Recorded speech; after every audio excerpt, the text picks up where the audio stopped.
사순절 새벽기도회 첫날 성회 수요일 예배에 나와 주신 모든 분들을 주의 이름으로 환영합니다. 우선 몇 가지 말씀을 드리고 오늘 말씀을 묵상하겠습니다. 사순절 새벽기도회 40일 동안 지속이 될 텐데 인터넷이나 혹은 팟캐스트로 참여하시는 분들도 계시리라고 믿습니다. 할 수 있으면 함께 몸으로 예배당에 와서 함께 예배 드리는 것 중요하고요.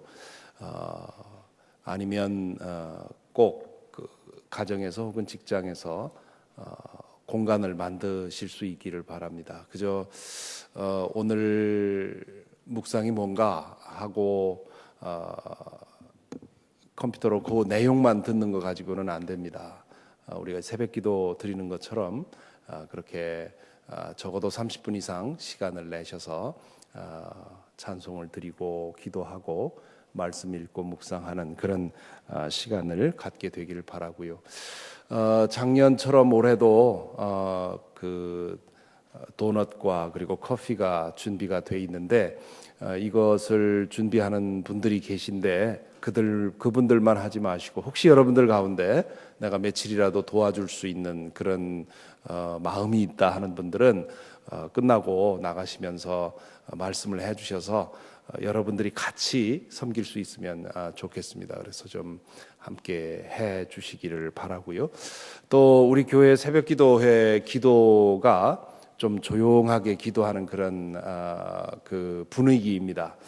그래서 혹시 기도하시는 분 가운데 좀 크게 소리를 내서 그렇게 기도하기를 원하시는 분들은 그 유아실로 가셔서 기도하시거나 혹은 아래층에 기도방이 있습니다. 그래서 그 기도방에서 마음 놓고 여러분 토해내실 수 있고요.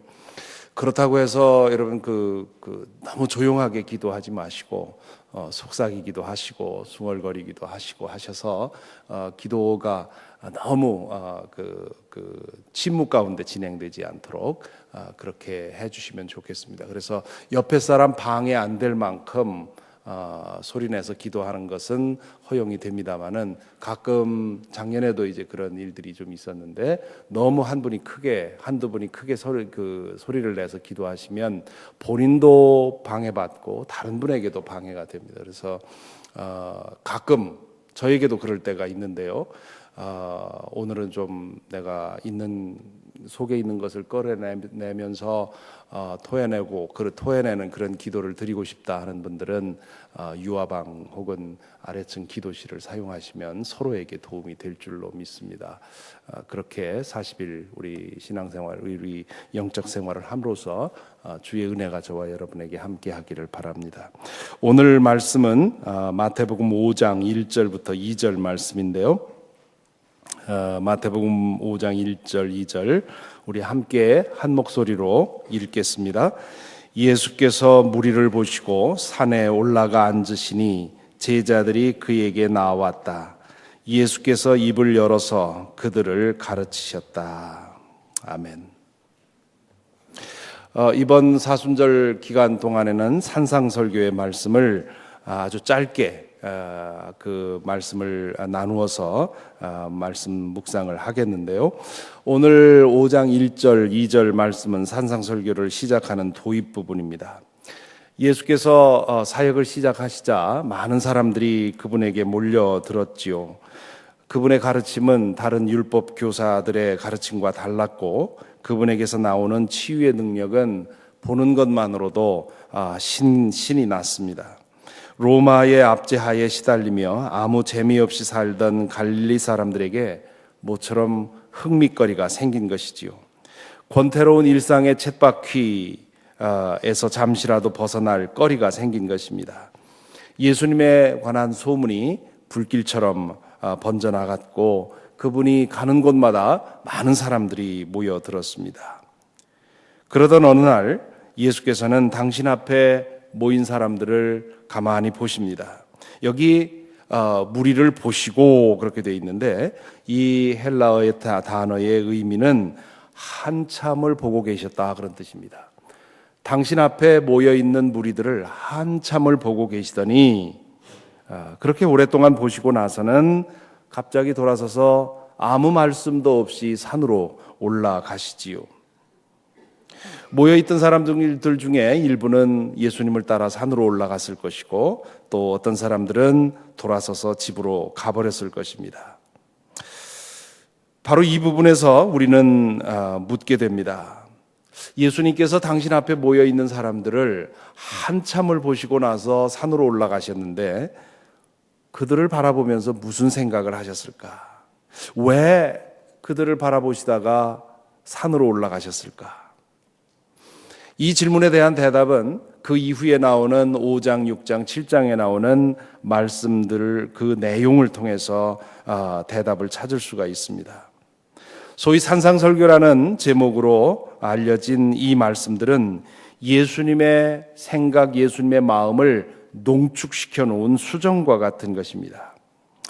그 의미를 제대로 알려면 깊은 묵상이 필요하고요. 그리고 아무리 깊게 묵상을 하더라도 그 의미를 다 알았다고 할 수 없습니다. 그래서 읽을 때마다, 묵상할 때마다 새로운 의미가 드러나게 되지요.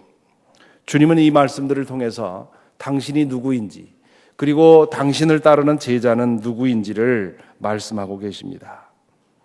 산상설교를 읽고 묵상하면서 마음의 위로나 찾으려고 하면 아마 실망할지 모르겠습니다. 혹은 이 말씀을 읽고 이 세상에서 성공하는 지혜, 비밀을 배우겠다 이렇게 생각하는 사람도 실망하기는 마찬가지일 것입니다. 이 말씀들은 우리의 마음을 위로하기보다는 불편하게 만들고 가책을 느끼게 만드는 경향이 있습니다. 이 말씀대로 살면 이 세상에서 성공하기보다는 때로 바보 취급받을 때가, 그리고 손해볼 때가 있습니다. 예수께서 그렇게 사셨고 또한 그분을 따르는 제자도 그렇게 살아야 합니다.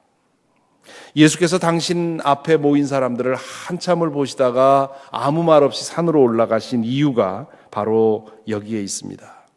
그 사람들이 왜 모였습니까? 대부분 호기심 때문에 모여들었습니다. 신기한 구경을 하고 싶었습니다. 권태로운 삶의 청량제가 될 만한 그러한 일들을 찾아 모였습니다. 뭔가 귀를 번쩍하게 만드는 그런 말씀도 듣고 싶었습니다. 그런데 그것이 전부였습니다. 그들 대부분은 그렇게 잠시 바람을 쏘이고 싶었던 것입니다. 하지만 예수님의 목적은 그것보다 훨씬 더 큰 것이었습니다. 신기한 일을 행해서 사람들의 이목을 자신에게 집중시키는 것, 그런 것에 관심이 없었습니다. 사람들이 듣고 싶어하는 그런 이야기를 들려줌으로써 사람들에게 인정받고 싶지도 않았습니다. 그들의 삶에 신선한 바람을 불어넣어주는 것, 그런 것에 만족할 수 없었습니다. 예수님은 그런 것을 위해서 이 땅에 오시지 않았습니다.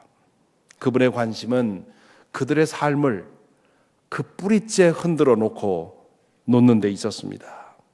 그들이 전혀 보지 못하던 하나님 나라를 보게 하고, 그리고 그 나라에 맞추어서 그들의 삶을 리셋하게 만드는 데 있었습니다. 그분은 신기한 구경거리가 되기를 원치 않았습니다. 그분이 행하신 일들은 한 번 보고 마는 재미가 아니라 평생 동안 붙들고 놓치지 말아야 할 그런 삶의 지주였습니다. 그분의 말씀은 한 번 듣고 고개를 끄덕이는 것으로 만족해서는 안 되고, 제대로 듣는다면 삶의 근거가 흔들리는 그런 하늘의 계시였습니다. 주님께서는 당신 앞에 모인 무리를 보시면서 당신이 줄 것과는 너무도 다른 기대감을 가지고 있는 그 무리들을 보시면서 보시고, 그리고 잘못하면 이 사람들이 끄는 대로, 휘둘리는 대로 끌려다니게 될지 모른다는 생각을 했을 것입니다. 그렇게 되면 방향도 없이 목적도 없이 사람들의 인기를 따라가다가 결국 자신의 생을 허비하게 될 것임을 꿰뚫어 보셨습니다. 그래서 그분은 돌아서서 산으로 올라가시는 것이지요.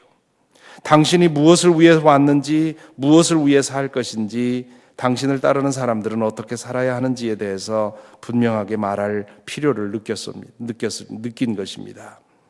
그 말을 듣고 실망하여 떠나가는 사람들이 생겨도 어쩔 수 없는 일이었습니다. 다만 한 움큼의 사람들만 남아도 목적과 뜻을 같이 하는 사람들과 하나님 나라를 시작하는 것이 옳았습니다. 그래서 예수께서는 이제 산에 올라가서 그 당신 앞에 모인 무리들을 향해서 내가 누구며 나의 제자가 누구인지를 말씀하기 시작을 하시는 것입니다. 예수께서 산 위로 오르실 때 어떤 사람들은 그냥 떠나가기도 했고, 또 어떤 사람들은 산 위로 올라와서 한참 말씀을 듣기도 했을 것입니다. 한참 말씀을 듣다가는 내가 기대했던 것과는 다른데 이거 뭔가 위험한데 하고 떠나간 사람들도 있을 것입니다. 적은 수의 사람들만이 마지막까지 남아서 그분의 말씀을 들었을 것이고, 또 그렇게 끝까지 말씀을 들은 사람들 가운데도 어떤 사람들은 돌아가서 금방 그 현실에서 다가오는 도전 때문에 포기하게 됐을 것이고, 그리고 일부의 사람들만이 끝까지 예수님의 말씀을 따라 살아갔을 것입니다.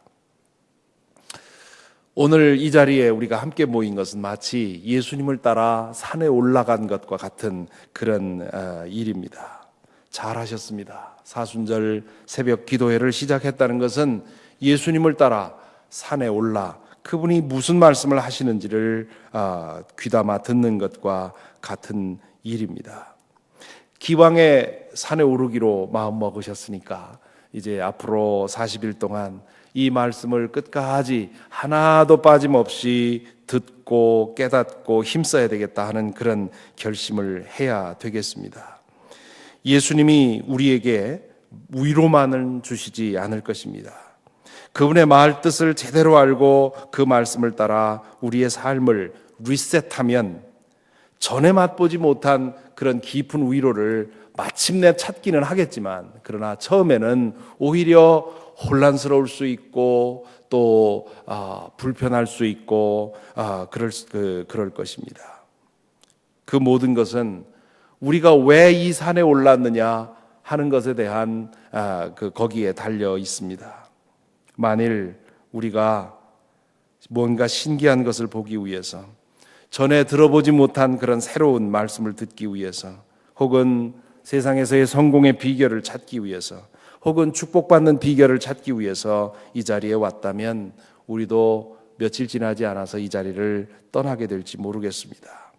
하지만 우리가 믿는 주님이 어떤 분인지 알고 싶다면, 그리고 우리가 이 땅에서 어떻게 사는 것이 참되게 사는 것인지 그것을 배우기 원한다면 저와 여러분은 끝까지 이 산에 머물러 하는 주님의 말씀에 귀 기울이게 될 것입니다. 그러니 먼저 오늘은 첫날로서 우리 자신을 돌아보십시다. 나는 이 자리에 무엇하러 왔습니까? 왜 여기까지 왔습니까? 물론 저에게도 그렇고 여러분에게도 그렇고 우리가 주님 앞에 간절히 구하는 그런 기도의 제목이 있습니다.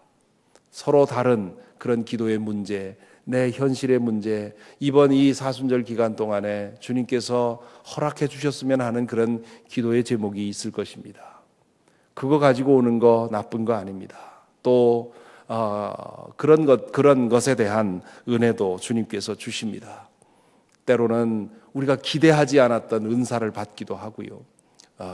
작년에도 기도하는 가운데 방언을 받으신 분도 계시고, 그런 것을 의도하지 않아도 지속적으로 기도의 자리를 찾을 때 나도 모르게 나도 원치 않았던 그런 은혜를 주시기도 합니다.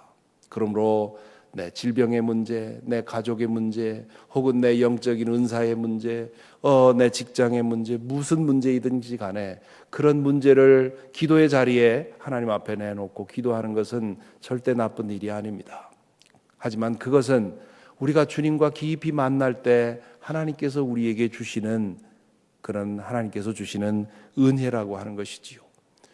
그거보다 더 중요한 것, 이 자리에서 이 자리를 통해서 주님이 어떤 분인지를 알고 더 깊이 알고, 그리고 내가 주님을 따르는 제자로서 어떻게 살아야 하는지 그것을 더 중요하게 생각하고 그것을 위해서 마음을 다할 때 하나님께서 우리가 그분에게 내놓고 싶어하는 그런 기도의 제목을 들어주실 줄로 믿습니다. 이번 이 사순절 영적 여정을 통해서 우리의 마음이 어떻게 하면 더 주님을 온전히 따라갈 것인가, 거기에 마음을 둘 수 있기를 바라고, 그렇게 해서 온전한 마음으로 기도하고 사모할 때 하나님께서 저와 여러분에게 필요한 그런 은혜도 주실 줄로 믿습니다. 예수의 제자가 되는 것은 이미 끓이던 찌개를 양념을 조금 더해서 그 맛을 바꾸는 것이 아닙니다. 비유하자면 예수의 제자가 되는 것은 그동안 끓이던 찌개를 다시 뒤엎어서 재료를 씻어가지고 다시 처음부터 새로운 양념으로 시작하는 것입니다. 그렇게 안 하면 제대로 맛을 낼 수 없기 때문입니다. 우리 자신이 이번 이 40일 사순절 기간을 통해서 전혀 새로운 맛을 내는 그런 새로운 존재로 변할 수 있도록 그렇게 기도하고 힘써야 할 줄로 믿습니다. 오늘은 사순절 첫 번째 날 성회 수요일이기 때문에 제예의식을 이제 잠시 기도한 후에 하겠는데요. 제예의식은 두 가지 전통에서 우리가 행하는데, 첫째는 이스라엘 사람들이 회개할 때 재를 뒤집어 쓰면서 나는 이 재와 같이 아무 의미 없는, 아무 가치 없는 존재입니다 라고 재를 뒤집어 쓰면서 기도했던 그런 전통에 따라서 재를 발라드립니다. 또한 우리의 마음을 낮추고 회개하라는 뜻으로 재를 발라드립니다. 그래서 이제 김미애 목사님과 제가 앞에서 여러분들에게 재를 발라드릴 텐데, 먼저 자녀들 때문에 조금 일찍 가셔야 되는 분들이 먼저 나오셔서 손등이나 아니면 이마나 둘 중에 하나를 저희들에게 알려주십시오. 손등에 발라드리거나 혹은 이마에 발라드리면 가능한 대로 하루 종일 그걸 그냥 그대로 두시고 지내시면서 내가 하나님 앞에 이와 같이 낮은 존재다,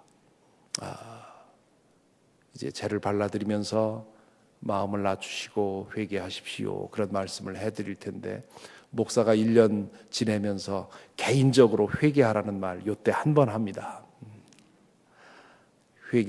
마음을 낮추시고 회개하십시오라는 말씀과 함께 재를 발라드릴 텐데, 그 재를 바르고 여기서 기도하시면서 혹은 하루 종일 지내면서 정말 회개하는 마음으로 내 마음을 낮추고 하나님 앞에 하나님의 은총이 없이는 나는 아무것도 아니라고 하는 그런 마음을 가지고 오늘 특별히 더 많이 더 자주 기도하면서 하루를 지내실 수 있기를 바랍니다. 그렇게 우리의 삶을 돌아보면서 회개하고 시작할 때 앞으로 우리의 이 사순절 여정이 더욱더 큰 은혜가 있을 줄로 믿습니다. 제의 의식을 하기 전에 먼저 우리 함께 기도하십시다.